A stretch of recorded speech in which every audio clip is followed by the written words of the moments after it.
रात का समय था। चारों तरफ सन्नाटा पसरा हुआ था। हवाओं की तेज सरसराहट किसी अनहोनी का संकेत दे रही थी। जालंधर अपने कमरे में बेचैन बैठा था, जैसे उसे पहले से ही किसी अजीब घटना का अंदेशा हो। उसकी आंखों में डर साफ झलक रहा था, लेकिन वह खुद को संभालने की कोशिश कर रहा था।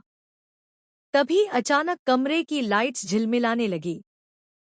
दरवाजा अपने आप धीरे धीरे खुलने लगा और ठंडी हवा का एक तेज झोंका अंदर आया। जालंधर का दिल जोर जोर से धड़कने लगा। उसे महसूस हुआ कि वह अकेला नहीं है। कोई है वहां, कोई ऐसी मौजूदगी जिसे देखा नहीं जा सकता लेकिन महसूस किया जा सकता है। तभी अचानक उसके सामने एक धुंधली सी परछाई उभरने लगी। धीरे धीरे वह परछाई साफ होने लगी और जालंधर की आंखें डर से फैल गईं। वो कोई और नहीं बल्कि राजनंदिनी की रूह थी। जालंधर के पैरों तले जमीन खिसक गई। उसका गला सूख गया और आवाज जैसे उसके अंदर ही कहीं दब गई। उसने हिम्मत जुटाकर पूछा, तुम यहाँ क्यों आई हो? उसकी आवाज कांप रही थी। राजनंदिनी की रूह ने एक ठंडी और गूंजती हुई आवाज में कहा, जालंधर, तुम्हारे किए का हिसाब लेने का समय आ गया है।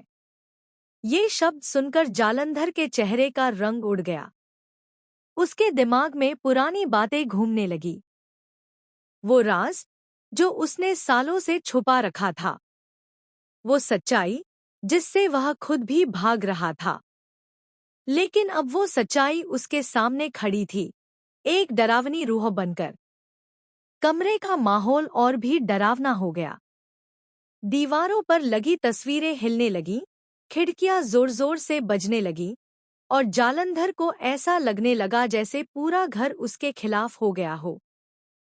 राजनंदिनी की रूह धीरे धीरे उसकी ओर बढ़ने लगी। हर कदम के साथ उसकी मौजूदगी और भी भारी होती जा रही थी। तुमने मुझे धोखा दिया, मेरे साथ अन्याय किया, और अब तुम्हें उसकी सजा मिलेगी। रूह की आवाज और भी खतरनाक हो गई। जालंधर पीछे हटने लगा, लेकिन उसके पास भागने का कोई रास्ता नहीं था। उसका डर अब अपने चरम पर था। उसने हाथ जोड़कर कहा, मुझे माफ कर दो। मैंने जो किया वो मजबूरी में किया। लेकिन उसकी ये बात सुनकर रूह जोर से हंस पड़ी, एक ऐसी हंसी जिसने पूरे माहौल को और भी भयावह बना दिया। मजबूरी? रूह ने कहा, या तुम्हारी लालच और धोखे की सच्चाई? जालंधर को अब समझ आ चुका था कि बचना आसान नहीं है। उसकी हर गलती, हर झूठ, हर राज अब उसके सामने